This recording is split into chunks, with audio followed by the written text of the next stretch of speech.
Delhi high court के हुक्म नूं सुप्रीम कोर्ट दे विच चुनौती दी गई है। जी हां, केंद्र सरकार ने हाई कोर्ट के फैसले नूं चुनौती दी है। ऑक्सीजन सप्लाई ते हाई कोर्ट ने नोटिस जारी किया सी, कारण दसो नोटिस जारी किया गया सी और केंद्र तो इस दे मुतलक जवाब तलबी की गई सी और हाई कोर्ट ने कहा सी कि क्यों ना तुहाडे ते हुक्म अदुली दा केस चले। तां इस वेले जिहड़ा ऑक्सीजन दा जिहड़ा संकट है देश दे विच वड्डे पद्धर दे उपर बरकरार है। एक पासे कोरोना की मार है तो दूसरे पासे ऑक्सीजन नूं लैके हाहाकार मची होई। अजिहे दे विच हुण वड्डी खबर आ रही है, दिल्ली हाई कोर्ट के हुक्म नूं सुप्रीम कोर्ट दे विच केंद्र सरकार ने चुनौती दी है। हाई कोर्ट के फैसले नूं चुनौती दी गई। ऑक्सीजन सप्लाई ते हाई कोर्ट ने एक नोटिस जारी किया सी केंद्र सरकार नूं, उस तो जवाब तलबी की गई सी। तो इस मामले ते अपडेट लैने साडे सहयोगी सुशील जुड़ रहे हैं दिल्ली तो। सुशील, तो कह सकते हैं कि अपने आप में बड़ी खबर है और सुप्रीम कोर्ट में चुनौती दी गई है इस फैसले को।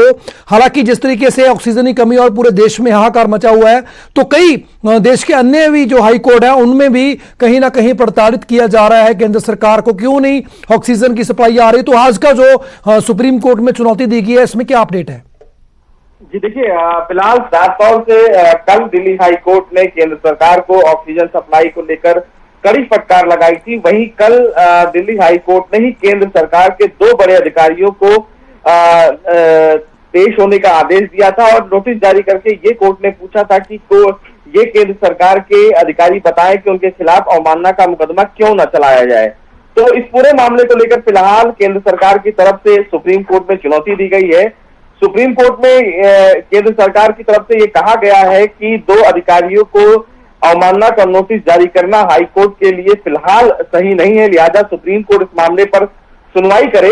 और ये जानकारी हाई कोर्ट को भी दी गई है कि जो फिलहाल कल का आदेश था, उस आदेश को फिलहाल कोर्ट में चुनौती दी गई है। लेकिन हाई कोर्ट ने यह कहा कि हम इस पूरे मामले की सुनवाई 2:30 बजे के बाद करेंगे, लेकिन और मामले की सुनवाई चलती रहेगी। यानी कि साफ तौर से कहीं ना कहीं सुप्रीम कोर्ट के आदेश में चुनौती देने के बावजूद भी दिल्ली हाई कोर्ट ने इस मामले की सुनवाई जारी रखी है। कोर्ट ने कहा है कि दो अधिकारी जिनको समन किया गया था उनको हम 2:30 बजे सुनेंगे, लेकिन उससे पहले सुप्रीम कोर्ट में जस्टिस चंद्रचूड़ की बेंच 1 बजे ऑक्सीजन सप्लाई के मामले में सुनवाई करने वाली है।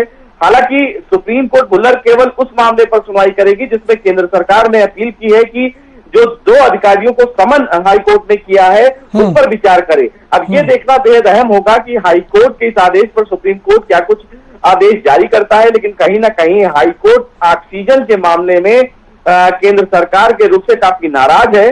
सुप्रीम कोर्ट में अभी याचिका पहुंची है केंद्र सरकार की, तो देखना बेहद अहम होगा इस पूरे मामले को लेकर सुप्रीम कोर्ट का क्या कुछ अहम आदेश जारी किया जाता है। जी बिल्कुल सुशील, तो फिलहाल के लिए बहुत धन्यवाद। नजर हुण सुप्रीम कोर्ट के वाल ने बाद दोपहर सुनवाई होगी कि हाई कोर्ट की तरह ही सुप्रीम कोर्ट भी ताड़ना कर दे या फिर कोई होर फैसला होंदा।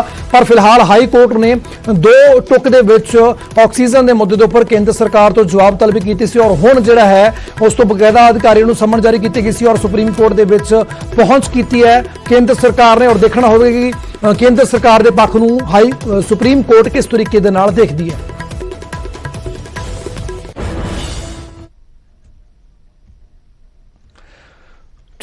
उधर गल करते अगली वड्डी खबर दी, इलाहाबाद हाई कोर्ट की सख्त टिप्पणी देखने को मिली है। ऑक्सीजन ना मिलने उत्ते जिहड़ियां मौतां हो रही ने उसके उपर इलाहाबाद हाई कोर्ट ने टिप्पणी की। उन्होंने कहा कि यह किसी नरसंहार तो घट नहीं हो रहा, यह हाई कोर्ट ने कहा है। उन्होंने कहा कि हस्पताल नूं ऑक्सीजन ना देना एक अपराध के अधीन ही आता और जनहित पटीशन से सुनवाई दौरान यह एक इलाहाबाद हाई कोर्ट ने टिप्पणी दी है। तो ऑक्सीजन को लैके चारे पासे हाहाकार मची हुई है और जिस तरीके अदालतां भी कह रही ने कि किसी नरसंहार तो घट नहीं और जिस तरीके ऑक्सीजन की पूर्ति लोगों तक नहीं पहुंच रही, वो एक चिंता का विषय और इसका जल्द तो जल्द हल लभण की जरूरत भी है।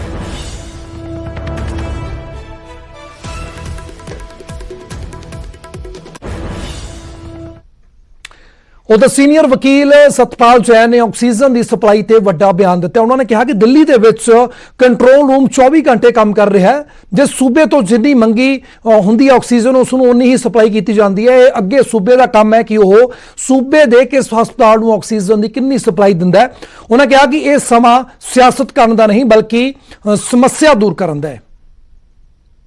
कुल हिंदुस्तान में जितनी भी ऑक्सीजन पैदा होती है, कहीं भी होती है, उसकी एलोकेशन के लिए डिमांड ज़्यादा हो गई। हर राज्य में कुछ राज्य हैं जिनके पास अपने ऑक्सीजन पैदा करने के प्लांट हैं, बहुत सारे राज्य ऐसे हैं जहां उनके पास अपने प्लान नहीं हैं। तो भारत सरकार की तरफ से एक कंट्रोल रूम बना है, जिस कंट्रोल रूम में 24 घंटे ऑफिसर्स उपलब्ध रहते हैं और उन सब की जानकारी सारी राज्यों को दे दी गई है। जो जो किसी राज्य की रिक्वायरमेंट है वो उस कमेटी को भेजता है। फिर कुल कितनी ऑक्सीजन अवेलेबल है और कितनी किस राज्य की डिमांड है, उन दोनों के बीच समन्वय बिठाते हुए और राज्य सरकारों से संपर्क करके, बात करके, पूछकर फिर ये ऑक्सीजन की अलॉटमेंट की जाती है।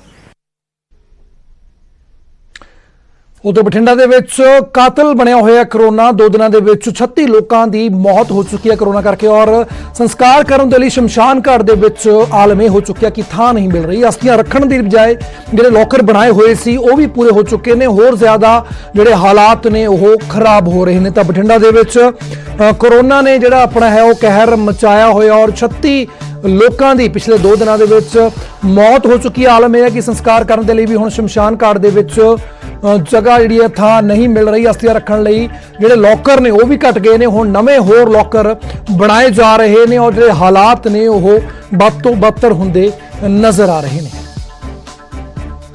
ਜਿਹੜੇ ਡੈੱਡ ਬੋਡੀ ਆ ਰਹੀਆਂ ਉਹਨਾਂ ਨੂੰ ਥਾਂ ਨਹੀਂ ਮਿਲ ਰਹੀ ਹੈ ਜੀ, ਤੇ ਇਸ ਕਰਕੇ ਜਿਹੜੇ ਫੁੱਲ ਰੱਖਣ ਵਾਲੇ ਜਿਹੜੇ ਖਾਨੇ ਹੈ ਨਹੀਂ, ਉਹਨਾਂ ਨੂੰ 80 ਦੇ ਕਰੀਬ ਹੈਗੇ ਉਹਨਾਂ ਨੂੰ ਹੋਰ ਵੀ ਬਣਾਇਆ ਜਾਵੇ, ਵਧਾਇਆ ਜਾਵੇ ਤਾਂ ਕਿ ਜੇ ਕੋਈ ਸਮੱਸਿਆ ਨਾ ਆ ਸਕੇ। ਸ਼ਮਸ਼ਾਨ ਘਾਟ ਦੇ ਵਿੱਚ ਬਹੁਤ ਬੁਰਾ ਹਾਲ ਹੈ। ਇੱਥੇ ਅਸਥੀਆਂ ਰੱਖਣ ਨੂੰ ਵੀ ਜਗ੍ਹਾ ਨਹੀਂ ਹੈਗੀ। 80 ਬਣਾ ਚੁੱਕੇ ਆ ਤੇ ਇਸ ਤੋਂ ਬਾਅਦ ਹੋਰ ਵੀ ਬਣਾਉਣੇ ਪੈ ਸਕਦੇ ਆ। ਜਿਹੜੇ ਹਿਸਾਬ ਤੇ ਡੈਥ ਵਾਲੇ ਆ ਰਹੇ ਆ ਉਹਦਾ ਕਰਕੇ ਹੁਣ ਇਸ ਤਰ੍ਹਾਂ ਲੱਗ ਰਿਹਾ ਵੀ 80 ਵੀ ਥੋੜੇ ਰਹਿਣਗੇ। ਦਿਨ ਦੇ ਵਿੱਚ 20 ਦੀ ਐਵਰੇਜ ਡੈੱਡ ਬੋਡੀਆਂ 18-20 ਦੀ ਐਵਰੇਜ ਪੈ ਜਾਂਦੀ ਹੈ ਜੀ।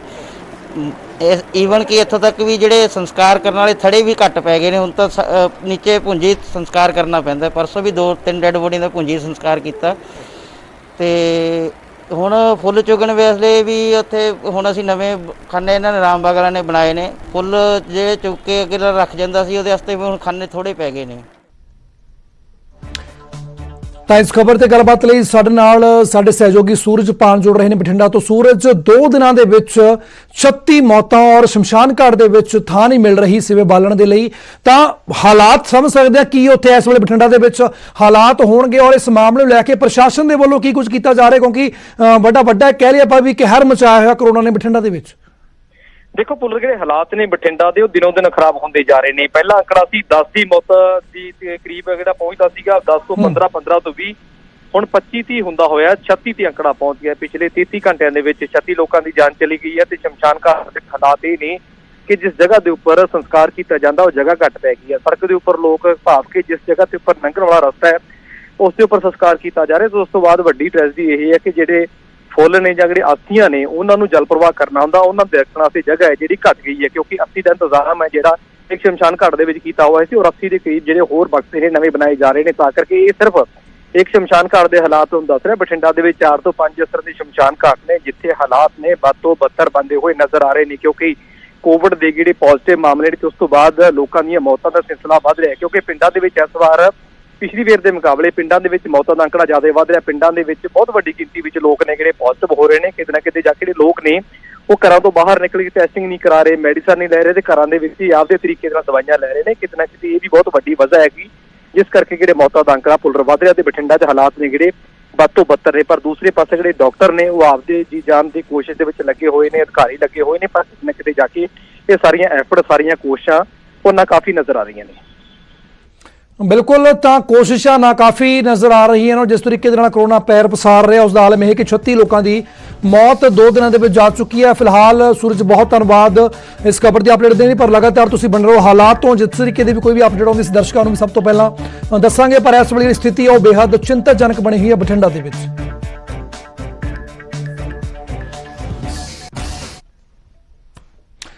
ਉਧਰ ਗੁਜਰਾਤ ਦੇ ਅਹਿਮਦਾਬਾਦ ਵਿੱਚ ਕਰੋਨਾ ਨੂੰ ਸੱਦਾ ਦਿੱਤਾ ਗਿਆ ਹੈ। ਸ਼ਰੇਆਮ ਕਰੋਨਾ ਨਿਯਮਾਂ ਦੀਆਂ ਧੱਜੀਆਂ ਉਡਾਈਆਂ ਗਈਆਂ ਨੇ। ਮੰਦਿਰ ਦੇ ਵਿੱਚ ਵੱਡੀ ਗਿਣਤੀ ਦੇ ਵਿੱਚ ਲੋਕ ਇਕੱਠੇ ਹੋਏ ਨੇ।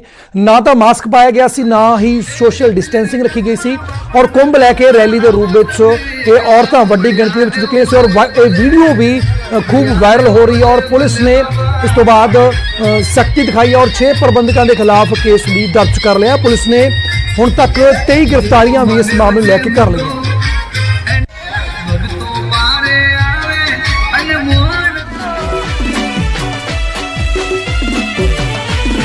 ਤਾਂ ਤਸਵੀਰਾਂ ਆਪ ਮੁਹਾਰੇ ਬਿਆਨ ਕਰ ਰਹੀਆਂ ਨੇ। ਪਤਾ ਚੱਲ ਰਿਹਾ ਕਿਸ ਤਰੀਕੇ ਦੇ ਨਾਲ ਇਸ ਕਰੋਨਾ ਕਾਲ ਦੇ ਵਿੱਚ ਜਿੱਥੇ ਇੱਕ ਪਾਸੇ ਹਾਹਾਕਾਰ ਮਚਿਆ ਹੋਇਆ, ਦੂਸਰੇ ਪਾਸੇ ਅਹਿਮਦਾਬਾਦ ਦੇ ਜੋ ਤਸਵੀਰਾਂ ਤੁਹਾਨੂੰ ਦਿਖਾ ਰਿਹਾ ਜਿੱਥੇ ਸਿਰ ਦੇ ਉੱਪਰ ਇਹ ਕਲਸ਼ ਰੂਪੀ ਜਿਹੜਾ ਕੁੰਭ ਰੱਖ ਕੇ ਜਿਹੜੀ ਔਰਤਾਂ ਨੇ ਉਹ ਬਿਨਾਂ ਕਿਸੇ ਸੋਸ਼ਲ ਡਿਸਟੈਂਸਿੰਗ ਦੀ ਪਾਲਣਾ ਕਰਦੇ ਹੋਏ ਉਹ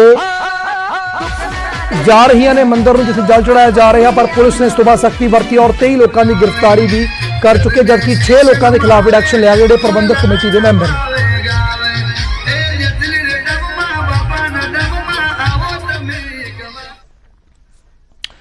ਲੁਧਿਆਣਾ ਦੇ ਵਿੱਚ ਕਰੋਨਾ ਦਾ ਕਹਿਰ ਜਾਰੀ ਹੈ। ਪਿਛਲੇ 24 ਘੰਟਿਆਂ ਦੇ ਵਿੱਚ 1460 ਨਵੇਂ ਮਾਮਲੇ ਸਾਹਮਣੇ ਆਏ ਨੇ, ਜਦਕਿ ਕਰੋਨਾ ਕਾਰਨ 24 ਮਰੀਜ਼ਾਂ ਨੇ ਦਮ ਤੋੜਿਆ। 4 ਦਿਨਾਂ ਦੇ ਵਿੱਚ 5% ਤੋਂ 16% ਜਿਹੜੀ ਮਰੀਜ਼ਾਂ ਦੀ ਗਿਣਤੀ ਵਧੀ ਹੈ। ਦੇਰ ਨਾਲ ਹਸਪਤਾਲ ਪਹੁੰਚ ਰਹੇ ਨੇ ਮਰੀਜ਼ ਔਰ ਆਕਸੀਜਨ ਲੈਵਲ ਘਟਣ ਤੋਂ ਬਾਅਦ ਹਸਪਤਾਲ ਪਹੁੰਚ ਰਹੇ ਨੇ, ਜਿਸ ਦੇ ਚੱਲਦੇ ਉਹਨਾਂ ਦੀ ਜਿਹੜੀ ਹਾਲਤ ਹੈ ਉਹ ਬੇਹੱਦ ਚਿੰਤਾਜਨਕ ਹੋ ਜਾਂਦੀ ਹੈ। ਔਰ ਸ਼ਮਸ਼ਾਨ ਘਾਟ ਦੀ ਜੇਕਰ ਗੱਲ ਕੀਤੀ ਜਾਵੇ ਤਾਂ ਸ਼ਮਸ਼ਾਨ ਘਾਟ ਦੇ ਵਿੱਚ ਵੀ ਸੰਸਕਾਰ ਦੇ ਲਈ ਲੱਗੀਆਂ ਜਾਂਦੀਆਂ ਲੰਬੀਆਂ ਕਤਾਰਾਂ ਦੇਖਣ ਨੂੰ ਮਿਲ ਰਹੀਆਂ ਨੇ। ਤਾਂ ਲੁਧਿਆਣਾ ਦੇ ਵਿੱਚ ਵੀ ਜਿਹੜਾ ਕਰੋਨਾ ਕਹਿਰ ਬਰਸਾ ਰਿਹਾ, ਪਿਛਲੇ 24 ਘੰਟਿਆਂ ਦੇ ਵਿੱਚ 1460 ਨਵੇਂ ਮਾਮਲੇ ਸਾਹਮਣੇ ਆਏ ਨੇ ਔਰ 24 ਮਰੀਜ਼ਾਂ ਨੇ ਦਮ ਤੋੜਿਆ ਔਰ ਲਗਾਤਾਰ ਇਹ ਗਿਣਤੀ ਵੱਧਦੀ ਜਾ ਰਹੀ ਹੈ। ਪਿਛਲੇ 4 ਦਿਨਾਂ ਦੇ ਵਿੱਚ ਇਹ ਗਿਣਤੀ 5% ਤੋਂ 16% ਤੱਕ ਪਹੁੰਚੀ ਔਰ ਇਸ ਦਾ ਕਾਰਨ ਡਾਕਟਰ ਇਹ ਦੱਸ ਰਹੇ ਨੇ ਕਿ ਜਿਹੜੇ ਮਰੀਜ਼ ਨੇ ਉਹ ਦੇਰੀ ਦੇ ਨਾਲ ਹਸਪੀਟਲ ਪਹੁੰਚ ਰਹੇ ਨੇ।